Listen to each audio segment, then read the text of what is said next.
শুভ সকাল বন্ধুরা। আজকে দেখুন আমি বানিয়েছি নতুন আলু দিয়ে সজনে তরকারি।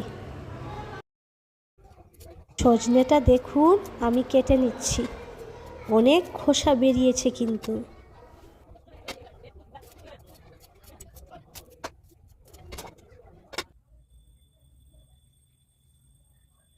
দেখুন কত খোসা বেরিয়েছে।